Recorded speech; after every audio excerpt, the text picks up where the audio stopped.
Hello കൂട്ടുകാരെ, നമുക്ക് ഒരു കൊഞ്ച് തീയൽ വെച്ചാലോ. ഞാൻ വേഗം പറയാവേ. കൊഞ്ച് തീയൽ വെക്കാൻ വേണ്ടുന്ന സാധനങ്ങൾ: തേങ്ങ, ഉള്ളി, കുരുമുളക്, പെരിഞ്ചീരകം, കറിവേപ്പില. ഇത്രയായിട്ട് നല്ലവണ്ണം ഫ്രൈ ചെയ്യുക. ഉള്ളി എന്ന് വെച്ചാൽ ചെറുള്ളി ഇടേണ്ടത്. എൻ്റെ ചെറുള്ളി ഇല്ലാത്തതുകൊണ്ടാണ് വലിയ ഉള്ളി ഇട്ടത്. ഓക്കെ, നല്ലവണ്ണം ഫ്രൈ ചെയ്ത് ചുമന്ന് വരുമ്പോഴത്തേനെ അതിൻ്റെ അകത്തോട്ട് മുളക് പൊടിയും മല്ലിപ്പൊടിയും മഞ്ഞൾ പൊടിയും ഇട്ട് നല്ലവണ്ണം ഫ്രൈ ചെയ്ത് വയ്ക്കുക.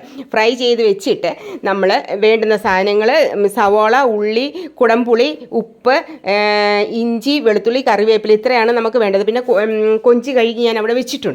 അപ്പം ഒരു ചീനച്ചട്ടി എണ്ണ ഒഴിച്ച് ചൂടാകുമ്പോഴത്തേന് ഇഞ്ചിയും വെളുത്തുള്ളി ഇട്ട് അതിൻ്റെ അകത്ത് വഴറ്റുക. ഇഞ്ചിയും വെളുത്തുള്ളി ഇട്ട് വഴറ്റി അത് ഒരു നല്ല ഇതായിട്ട് വരുമ്പോഴത്തേനെ നമ്മളതിലേക്ക് അരിഞ്ഞു വെച്ചിരിക്കുന്ന സവോള എടുത്തിടുക. സവോളയും നല്ലവണ്ണം വഴറ്റുക.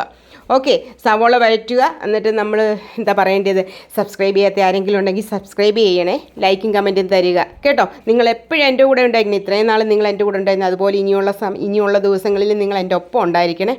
ഈ സവോളയ്ക്കകത്തോട്ട് നമുക്ക് കുറച്ച് ഉപ്പും കൂടി ഇട്ട് കൊടുക്കുക. ഉപ്പ് ഇട്ട് കൊടുക്കുന്നത് എന്തിനാണെന്നറിയാം? ഒന്ന് ക്രിസ്പി ആകാനും പിന്നെന്താ നല്ല ഇതായിട്ട് കിട്ടാൻ വേണ്ടിയിട്ടാണെന്ന് എല്ലാവരും പറയുന്നത്. എനിക്കിത് അറിയത്തില്ല, എല്ലാവരും പറയുന്നതായിട്ട് ഞാനും അങ്ങനെ ചെയ്യാറുണ്ട്.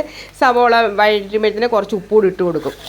ഓക്കെ, ഉപ്പിട്ട് ഒന്ന് വഴറ്റി കൊടുത്തതിന് ശേഷം അതിലേക്ക് നമ്മൾ അരിഞ്ഞു വെച്ചിരിക്കുന്ന തക്കാളി ഇട്ട് കൊടുക്കുക. തക്കാളിയും അപ്പോൾ ഇതെല്ലാം കൂടെ നല്ലവണ്ണം വഴറ്റുക. ഓക്കെ, അപ്പം നമ്മൾ ഇതിൻ്റെ അകത്ത് എന്തൊക്കെ ഇട്ടിട്ടുണ്ടെന്ന് അറിയാമല്ലോ.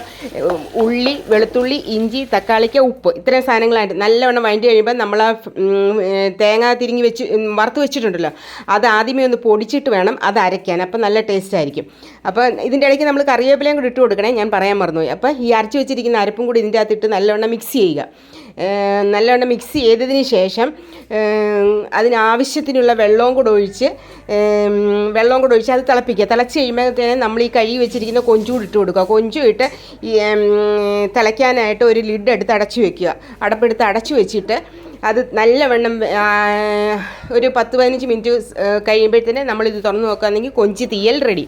അപ്പം നിങ്ങൾക്ക് ഇത് നിങ്ങളെല്ലാവരും ട്രൈ ചെയ്ത് നോക്കണേ. ഇഷ്ടപ്പെടുവാണെങ്കിൽ കമൻറ്റിലൂടെ എന്നെ അറിയിക്കുക. Thank you for watching my video. കൊഞ്ച് തീയൽ ready. Thank you. God bless you all.